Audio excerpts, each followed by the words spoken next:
नमस्ते मित्रों, सभी को जय श्री राम। आज हम जानेंगे सूर्य षष्ठी अर्थात छठ महोत्सव क्यों मनाते हैं, इससे क्या लाभ होता है और ये कैसे मनाया जाता है। जानिए। भारत देश की अनगिनत विशेषताएं हैं, उसमें से एक पर्व है। यह प्रतिदिन प्रति मास कोई न कोई पर्व अवश्य ही मनाया जाता है। इसके लिए विशेषता कार्तिक मास सबसे अधिक प्रसिद्ध है। हमारी परंपराओं की जड़ें बहुत गहरी है, क्योंकि उन सभी का मूल स्तोत्र पुराणों में एवं प्राचीन हिंदू धर्म ग्रंथों में हमारे ऋषि मुनियों के उपदेशों में मिलता है। यथा सूर्य षष्ठी अर्थात छठ महोत्सव। छठ व्रत के सर्वतोभावेन भगवान सूर्य देव की पूजा की जाती है, जिन्हें आरोग्य रक्षक माना जाता है। आरोग्यम भास्करश्च यह वचन प्रसिद्ध है। इसे आज का विज्ञान भी मान्यता देता है। इससे हमें यह ज्ञात होता है कि हमारे ऋषि मुनि कितने उच्च कोटि के वैज्ञानिक थे।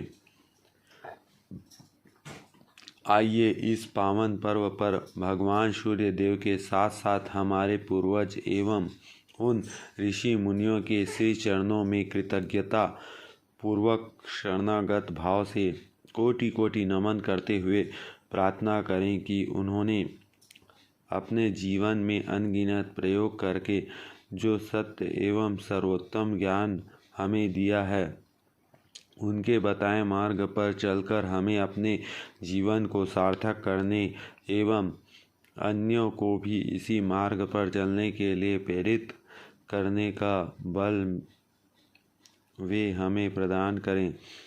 छठ पर्व बिहार एवं झारखंड में सबसे अधिक प्रचलित एवं लोकप्रिय धार्मिक अनुष्ठान के रूप में जाना जाता है। इस अनुष्ठान को वर्ष में 2 बार चैत्र तथा कार्तिक मास में संपन्न किया जाता है। दोनों ही मासों में शुक्ल पक्ष की षष्ठी तिथि को सायंकाल अस्ताचलगामी सूर्योदय को अर्घ्य अर्पण करते हैं और सप्तमी तिथि को प्रातःकाल उदयान सूर्य को अर्घ्य अर्पण किया जाता है। छठ पर्व का सबसे अधिक महत्व छठ पूजा की पवित्रता में है। छठ पर्व को वैज्ञानिक दृष्टिकोण से देखा जाता है तो षष्ठी तिथि छठ को एक विशेष खगोलीय परिवर्तन होता है। इस समय सूर्य की पराबैंगनी किरणें अल्ट्रावायलेट रेज पृथ्वी की सतह पर सामान्य से अधिक मात्रा में एकत्र हो जाती है। इस कारण इससे संभावित कुप्रभावों से मानव की यथासंभव रक्षा करने का सामर्थ्य प्राप्त होता है। छठ पर्व पालन से सूर्य तारा प्रकाश पराबैंगनी किरणें के हानिकारक प्रभाव से जीवों की रक्षा संभव है। पृथ्वी के जीवों को इससे बहुत लाभ मिलता है। सूर्य के प्रकाश के साथ उनकी पराबैंगनी किरणें भी चंद्रमा और पृथ्वी पर आती है। सूर्य का प्रकाश जब पृथ्वी पर पहुंचता है तो पहले वायुमंडल मिलता है। वायुमंडल में प्रवेश करने से उसे आयन मंडल मिलता है। पराबैंगनी किरणों का उपयोग कर वायुमंडल अपने ऑक्सीजन तत्व को संश्लेषित करके उसके एलोट्रोप ओजोन में बदल देता है। इस क्रिया द्वारा सूर्य की पराबैंगनी किरणों का अधिकांश भाग पृथ्वी के वायुमंडल में ही अवशोषित हो जाता है। पृथ्वी की सतह पर केवल उनका नग्न भाग ही पहुंच पाता है। सामान्य अवस्था में पृथ्वी की सतह पर पहुंचने वाली पराबैंगनी किरणों की मात्रा मनुष्य या जीवों के सहन करने की सीमा में होता है। अतः सामान्य अवस्था में मनुष्य पर उसका कोई विशेष हानिकारक प्रभाव नहीं पड़ता, बल्कि उस धूप द्वारा हानिकारक कीटाणुओं मर जाते हैं, जिससे मनुष्य या जीवन को लाभ होता है।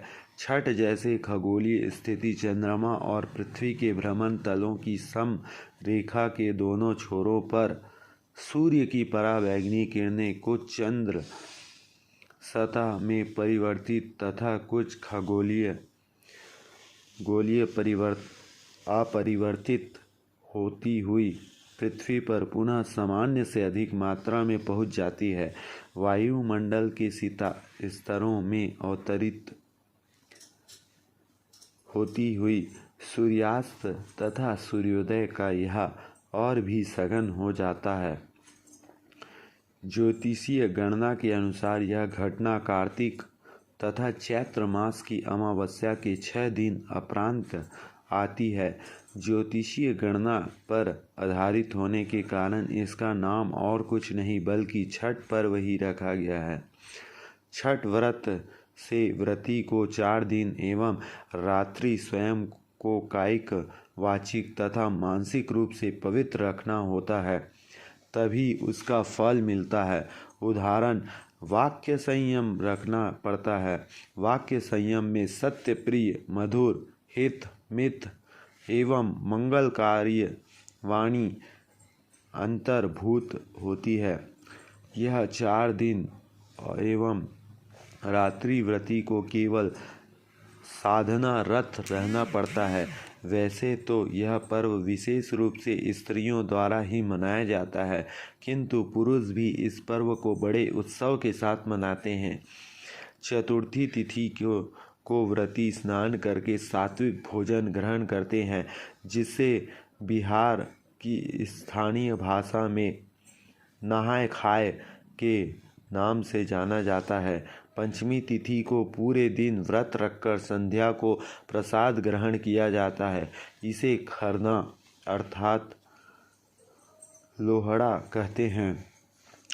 षष्ठी तिथि के दिन संध्या काल में नदी अथवा जलाशय के तट पर व्रती महिलाएं एवं पुरुष सूर्यास्त के समय अनेक प्रकार के पकवान एवं उस ऋतु में उपलब्ध को बांस के सूप में सजाकर सूर्य को दोनों हाथों से अर्घ्य अर्पित करते हैं।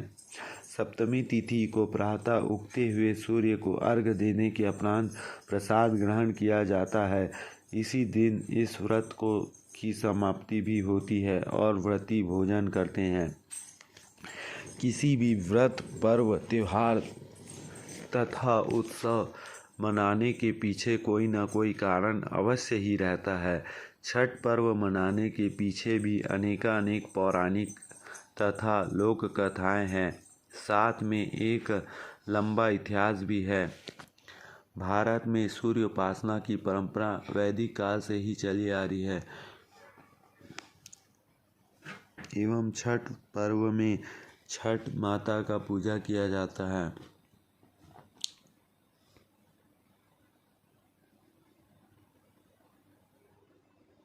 जय श्री राम।